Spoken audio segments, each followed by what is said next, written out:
On May 22, 2011, an EF5 tornado struck the heart of my town, Joplin, Missouri, leaving thousands homeless and over 150 people dead.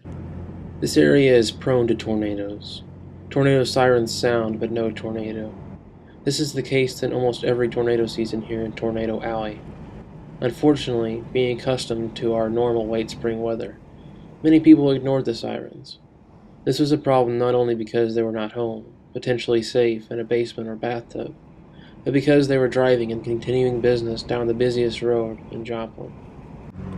This road is where the tornado hit its climax in power, completely obliterating a Walmart and a Home Depot, not to mention several other structures that looked like they disappeared out of thin air.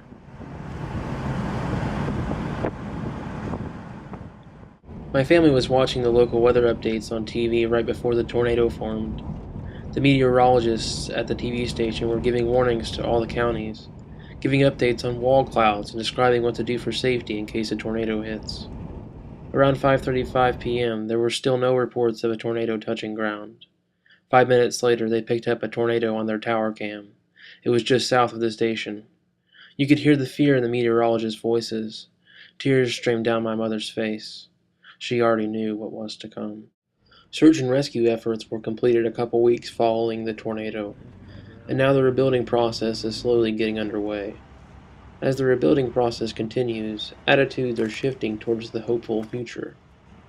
Moving on is good, and looking optimistically towards the future helps us get past the ever-present peril and destruction that still sits before us, day in and day out, here in the heart of Joplin.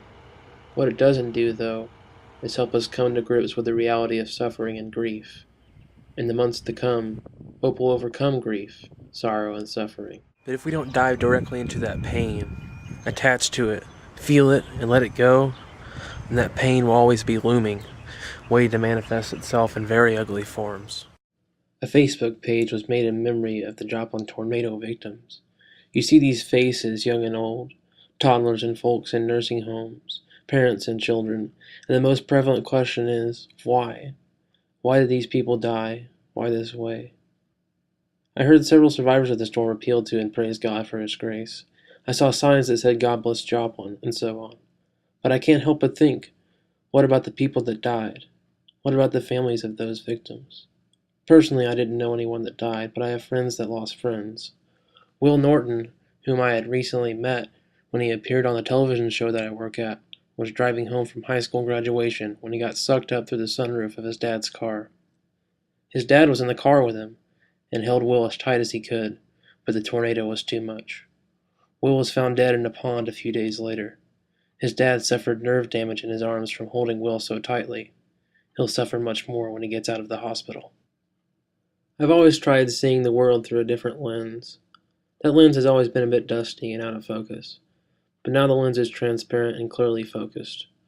What I see is not something about why there is suffering and grief, for I can clearly move around seeing the suffering not only in the area 10 miles down the road from me, but also in Afghanistan when military forces drop bombs on innocent children, when gay high school students across the globe get ostracized and degraded, when people in Africa die because they can't even get clean drinking water.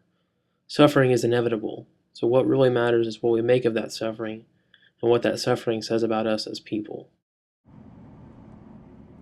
So as the sun sets and the city without power sleeps, the people wait for the sun to rise again so they can prove to be worthy of their sufferings.